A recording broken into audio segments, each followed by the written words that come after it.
7h24. Ela, antes de voltar a Brasília, veio tomar um cafezinho conosco. Nossa querida senadora Soraya Tronic. Bom dia, Soraya. Tudo bem? Bom dia, B. Bom dia, Osvaldo. Bom dia, Índio.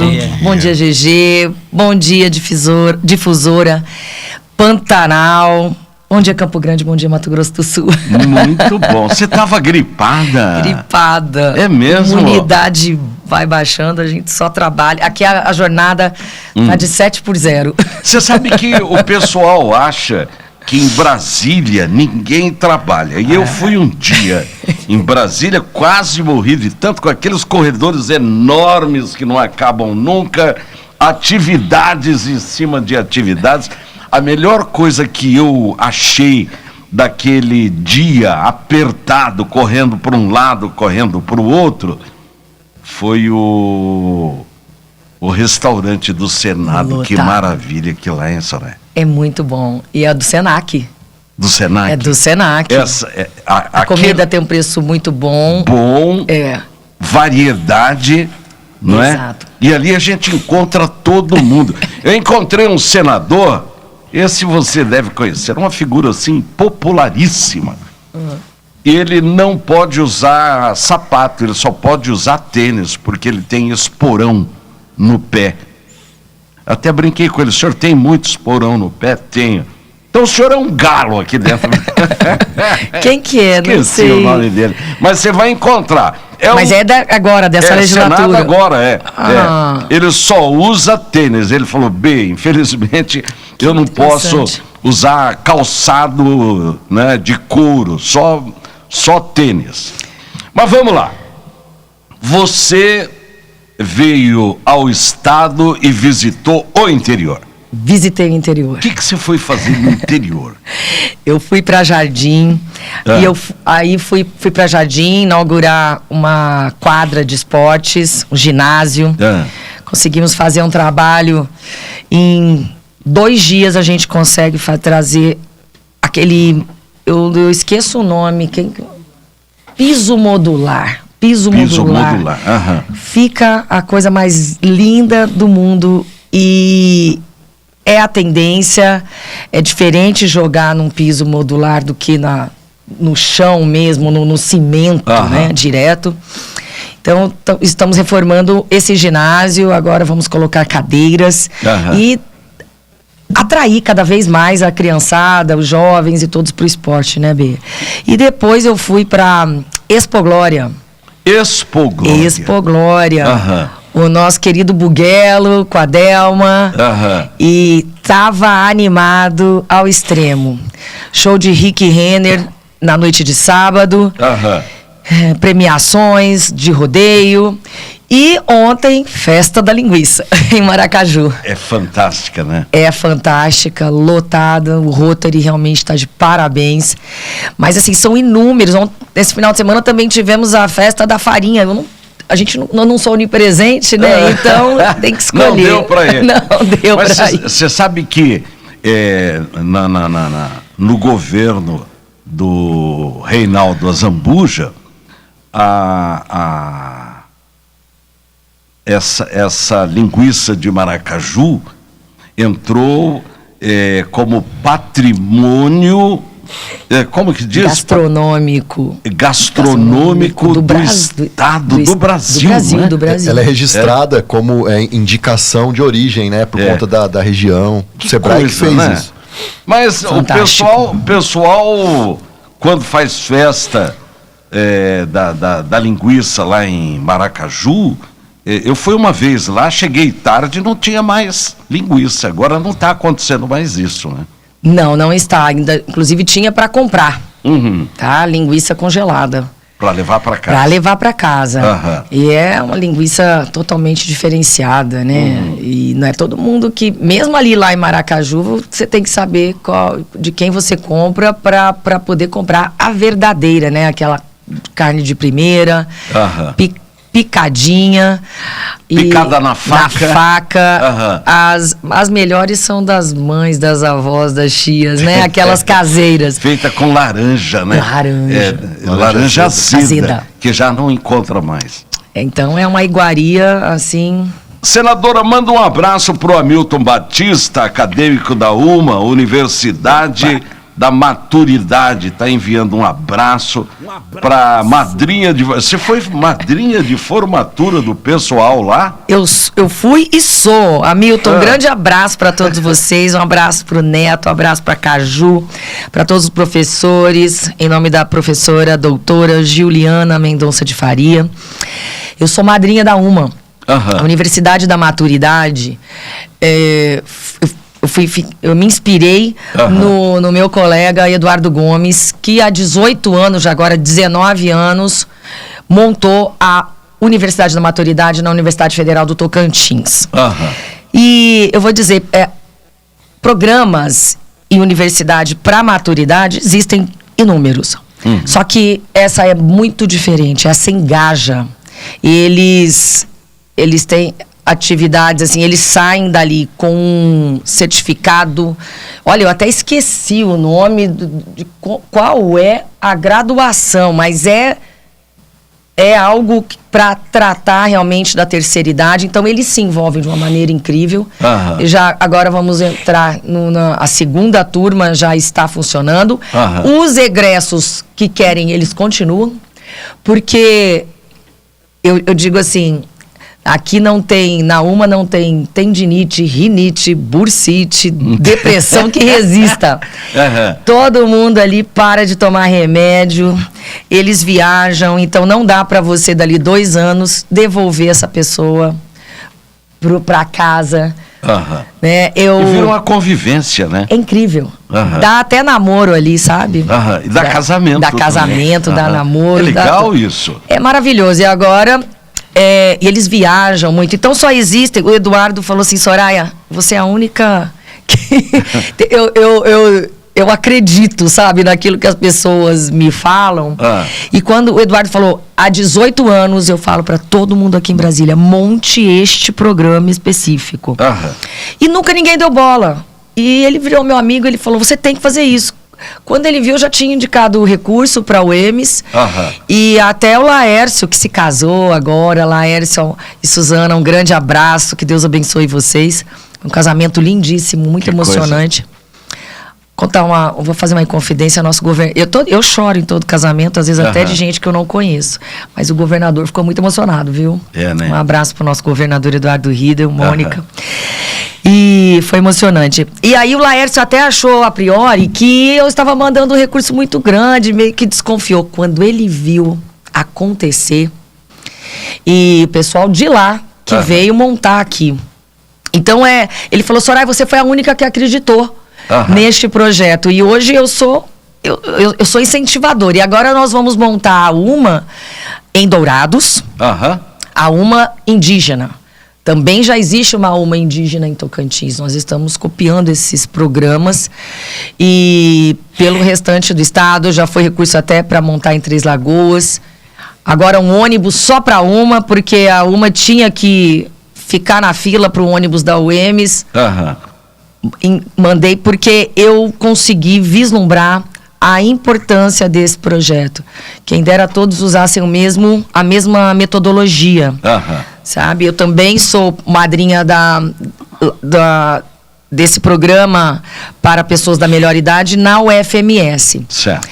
E, enfim, a gente tem que cuidar. E nós estamos cada dia mais longevos e a melhor idade, né? Aproveitar a experiência com a capacidade e a força de vontade. Eu sou elegível para uma hoje. Todos nós estamos aqui trabalhando. Somos candidatos para uma. Exato, somos.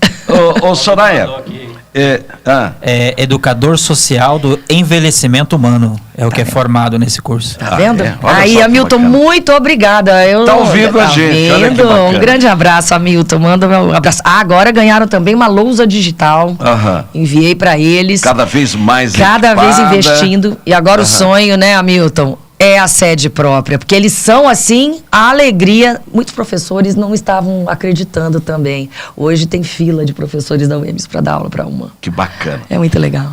Senadora, a senhora ficou brava esses dias atrás, lá em plenário, na CPI das Betes. Que aconteceu? Você mandou prender um depoente em plenário. Aquilo dava para ouvir uma mosca voando. Quando a senhora falou assim, o senhor está preso por falso testemunho, e até ele se surpreendeu com isso. É porque nós temos essa prerrogativa, temos esse direito, mas para evitar tumulto e tudo isso, a gente vai levando e vai suportando e vai perdendo a credibilidade. Junto. Tem muitas vezes que o senador ou até mesmo o deputado federal tem que fazer cara de paisagem diante das coisas que aparecem lá. Tem que fazer cara de paisagem para você não... Você tem que dar uma chance. Ele estava na 10ª mentira. No começo... Você foi contando as mentiras? Eu fui contando. E aí, eu até, quem assistiu inteira a reunião da CPI naquele dia, eu falei, vamos recomeçar então, senhor Daniel. O senhor... Eu falei para ele, os prós e os contras de você se manter calado. Ele prestou o compromisso... Tá? Então, ele não poderia mentir nas perguntas objetivas. Estava sob juramento. Então, ele só não poderia responder, tinha o direito de não responder naquilo que o incriminasse. Mas nas perguntas objetivas, se vocês se lembrarem, eu acho que foi o Cid, o ajudante de ordens do ex-presidente Bolsonaro, ele não respondia o nome dele. Eu vou ficar calado. Isso não pode, são perguntas objetivas. Mas ele começou a mentir naquilo que não o incriminava descaradamente. E eu falei, o senhor está com advogados aí? Mas eu sou advogado, eu vou lhe dizer. Né, se eu tenho... Pode te prejudicar, não deve prejudicar o silêncio, mas quando eu tenho duas pessoas... ali, quando eu estou tratando com dois réus, um fala e o outro não fala... E aquele que fala prova, eu comprometo aquele que resolveu não falar. Então, eu achei até que naquele momento, data máxima vênia, com todo respeito, que ele estava precisando de um pouco mais de orientação. Tanto que os advogados... Bom, enfim, o advogado cochichava no o advogado respondia por ele, não é o caso, ele está ali para orientar. E o advogado também queria falar ao microfone. Não é permitido. Então, ele incomodava demais o advogado. Os advogados, né? E então chegou uma hora que não deu para suportar. Eu tinha uma foto do Instagram que depois eles apagaram. A Adélia e seu esposo Alexandre Moraes, não é o Alexandre de Moraes, não, do Supremo. O ministro. São aquele sócios ninguém dele. Mexe, né, Soraya? Ninguém Ninguém quer graça. Não, tem gente que mexe, tem gente que é abusado. Eu acho que você não pode... A liberdade de expressão tem limite. É bom não correr o risco. É pra quê, né? Diz que doido você não pode contrariar, né? Você tem que ser doido. Aí tenta, mas olha, eu não vou nem falar, falar. É melhor a gente não entrar nesse... Ai, Osvaldo. Aí ele disse, não, eu não conheço, são sócios, 50%, 50%. Ele é sócio de 50%. E aí ele disse que não os conhecia. Vamos até supor que não se conhecem pessoalmente, mas se conhecem. Imagina você ser sócio da Pink Flow, uma das maiores bets do país, que fatura, pode colocar aí, mais de 50 milhões por mês de reais. Tem bet aí que fatura 50 por dia, tá? E nós estamos, né, com todo o material, com toda a análise. Ele falou que não os conhecia, insistia naquilo e outras mentiras. E apagaram das redes sociais, mas o print é eterno, né? E assim, eu já estava cansada daquilo e eu falei, presidente Irã, eu vou prender, porque nós todos temos o direito de prender quem está em flagrante delito. Qualquer um, do povo, inclusive, tá? Você recolhe a pessoa, chama a polícia, segura, plena rua. Então, eu falei, eu tô cansada e nós vamos ficando sem credibilidade, sabe? Porque eu tava acompanhando na rede social, as pessoas estavam indignadas, quem tá acompanhando ali para e passo, indignadas com aquilo. Eu falei, eu não posso deixar de dar uma resposta. Respirei fundo, aí o presidente Irã falou, mas ele é coitado, ele é o laranja. Falei, laranja? E com uma cara, assim, de humildade muito grande, uma roupa, né? Uma postura. Eles se vestem adequadamente. Exato. Agora, tudo bem, ele diz que estava procurando, ia montar um delivery. E que ele é cozinheiro, que se formou em gastronomia. Então, sabe, mentindo descaradamente, pode ser realmente que ele tenha 50%, mas ganhe 1%, só que doido não é. Porque doido, pra mim, rasga dinheiro. E ali ninguém tá com cara de quem rasga dinheiro, né? E o mais interessante, que os advogados perderam a compostura, porque ao invés de acompanharem o cliente que estava sendo recolhido, eles ficaram batendo boca. Foi dada a voz de prisão, você não bate mais boca. Você deu um checkmate na coisa. Foi, e acabou a reunião. E ainda fiz o requerimento de coerção coercitiva para a sócia dele, a Adélia, que é uma ex-BBB. É uma ex-BBB que está nos Estados Unidos, já foi ouvida por nós numa online, numa reunião secreta, certo. Porque ela exigiu e tal, ok, vamos supor que vai contar coisas, né, que interessam e que pode chegar a outras pessoas, mas não foi satisfatório. Então, nós exigimos que ela viesse dos Estados Unidos para cá, com tudo pago, inclusive, porque nós temos um orçamento para isso, né, para trazer as pessoas. E aí ela inventou mais uma desculpa, ela tinha um evento e não apareceu. Enfim, agora, condução coercitiva para ela. O que vai dar essa CPI das bets? Olha, a CPI já havia chegado no prazo. Porque na minha época, senadora, durante a ditadura, quando não queria apurar nada, fazia uma CPI. Pra dar em pizza, né? Olha que Você já foi à pizzaria da CPI, onde nasceu esse termo? Não. Lá em Brasília tem uma pizzaria que agora eu realmente esqueci o nome. Mas existe essa pizzaria, vou te mandar. Essa pizzaria, porque havia uma CPI antigamente, que todo final de CPI, os parlamentares iam para lá. E essa CPI não deu em nada. Por isso que nasceu acabou em pizza. Mas o que eu digo é o seguinte, igual a CPI da Covid, a CPI do 8/1. A CPI da Covid foi engavetada, foi arquivada pelo então PGR, tá? E o Aras. E nós apuramos muita coisa, muitos crimes, indiciamos muitas pessoas. Aí eu digo que a pizzaria, os pizzaiolos não são os senadores. A pizzaria é a PGR. Entendeu? Nós fizemos a nossa parte, porque nós não temos o poder de processar.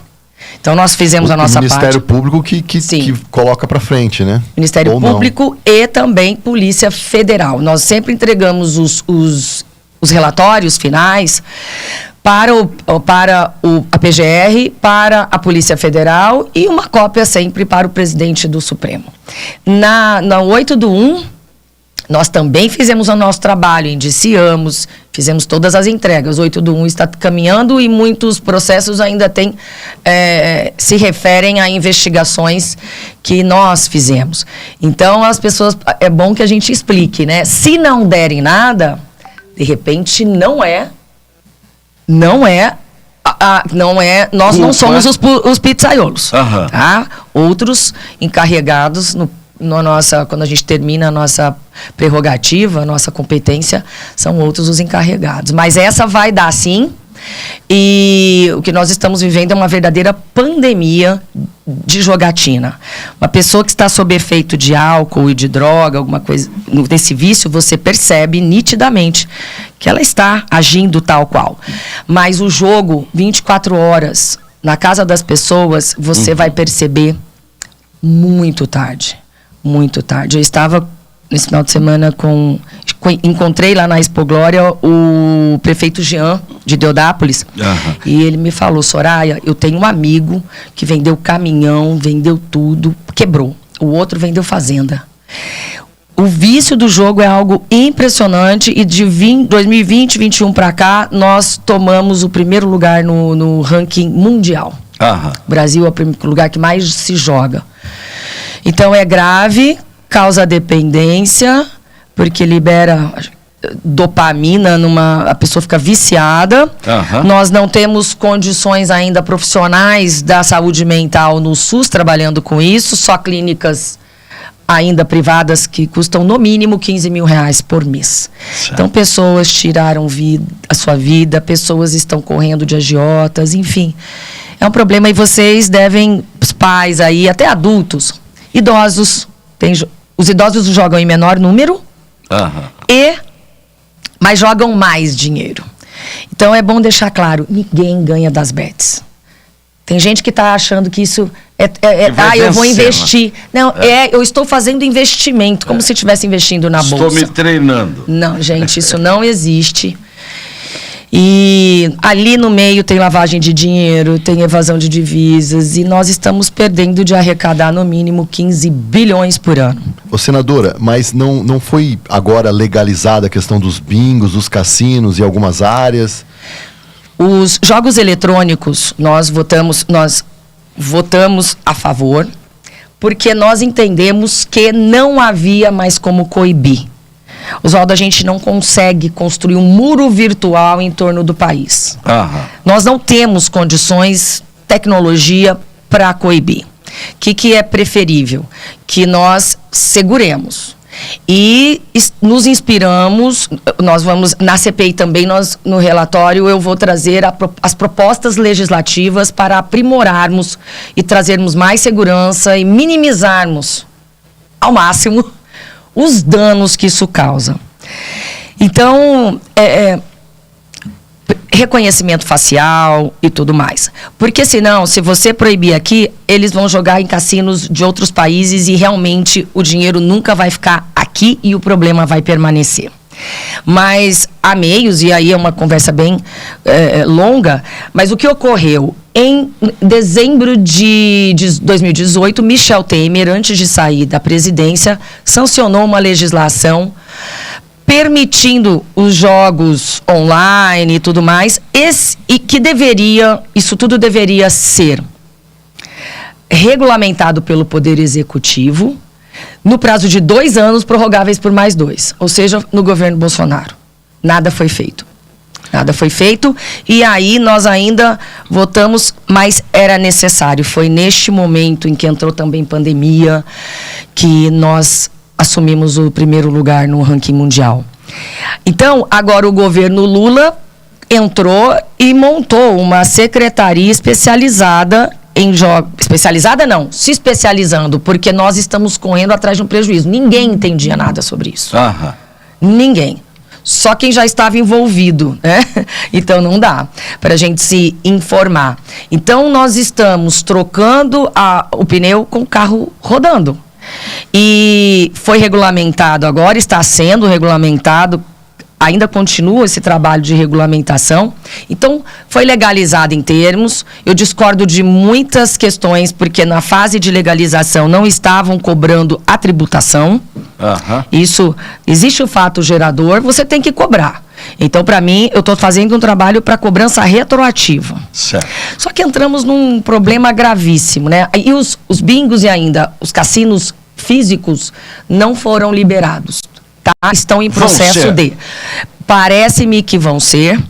E, infelizmente, nós temos que escolher assim, o menos pior. Chegou um ponto do Davi Alcolumbre falar: agora nós vamos então proibir esses aqui, né, os jogos de azar online, né, vamos revogar a legislação, mas e aí aprovar só os cassinos físicos. Mas não existe como coibir isso aqui mais. Tá? Não existe esse muro virtual. Mas os cassinos, em tese, eles geram emprego, geram renda, desenvolvem uma região menos desenvolvida, como é a nossa proposta. Se é que vai montar no Pantanal. Tem que trazer o turismo aqui para essa região do país, centro-oeste, norte, onde nós não temos um turismo pujante. E é mais fácil você controlar. Você sabe onde buscar aquele teu parente, porque ele teve que sair de casa. Você tem que ir lá buscar. E assim, algumas legislações nós estamos copiando. Vamos supor, num raio de 200 quilômetros do cassino X, as pessoas, os moradores daquela região não podem frequentar, um exemplo apenas, mais do que 2 vezes por semana. Obrigação de pagar com cartão de crédito, porque você bloqueia. Aqui é tudo no Pix. Entendeu? E porque é algo que está incontrolável, realmente. Tem gente fazendo empréstimo. Tem gente vendendo casa. vendendo tudo. O setor de supermercados sentiu. Tem gente se vendendo. Isso que é o mais. O setor de supermercados trouxe um estudo. Eles perceberam a diminuição absurda. As pessoas estão deixando de comer. A Febraban tem um estudo incrível também, que a Febraban vai ser ouvida, porque é chocante. E os bancos não querem, porque tem gente fazendo muito empréstimo. Os bancos estão vendo que as pessoas estão quebrando. Os bancos não querem isso. Ô, senadora, tinha que proibir também a propaganda, né? Tem muitos influencers que vai lá e faz a propaganda. Disso, né? O que nós estamos sofrendo em relação a isso? Antes era a Caixa Econômica Federal que financiava os times de futebol. Então aí mandava 10 milhões para um, 5 para outro, 20 para outro. As bets estão patrocinando no nível de 40 milhões, 80 milhões, 100 milhões. Tá? Ficou algo assim que a gente está muito difícil lidar. Eu já chamei Edinaldo da CBF, não consigo ouvi-lo. Uma dificuldade imensa, porque os colegas não...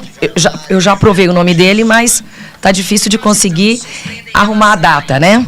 Mas, infelizmente, de repente, mesmo não indo, nós já temos RIFs, que são os relatórios de informação financeira que vem do COAF, nós temos elementos, inclusive, para indiciar as pessoas ao redor. Mas a ideia é essa, tudo que é vício, proibir terminantemente a propaganda. Vocês lembram que antigamente era Fórmula 1 patrocinada por marcas de cigarro, bebida, cerveja misturado com futebol? Hoje não mais.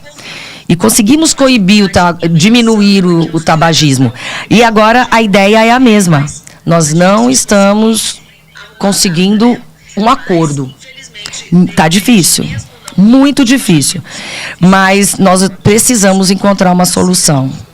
De qualquer maneira, para conseguir um acordo, porque política se faz assim. Infelizmente, o meu voto é proibir totalmente, o meu projeto de lei é esse, mas eu não vou, de repente, eu não vou ter apoio suficiente para essa parte do projeto de lei. Senadora, muito obrigado pela sua presença, uma ótima semana. Acho que essa semana vai ser uma semana bastante corrida em Brasília, né? Até porque querem aumentar o número de deputados federais, né? Mais 14 e muitas outras atividades. As mudanças na população, porque o número de deputados é equivalente, proporcional à população. Então, alguns estados estão recontando seus habitantes para poder exigir isso. No IBGE, né? Pois é. Então, é complicado também. Estamos agora em vias de votar uma reforma eleitoral que muito nos preocupa em relação a minimizar a reprimenda em relação a fraudes eleitorais e principalmente em relação às mulheres, acabando com a cota feminina de uma maneira preocupante, trazendo uma proposta que também para a gente está indecente, mas essa vai ficar para outra conversa, porque temos muito assunto, né, B? Tem, bastante. Obrigado, uma boa semana para a senhora, obrigado pela sua presença, foi muito bom ouvi-la. Sempre é um prazer estar aqui, Oswaldo, B, GG, Índio e todos os ouvintes da difusora Pantanal FM. Uma ótima semana para todos, obrigada. Obrigado.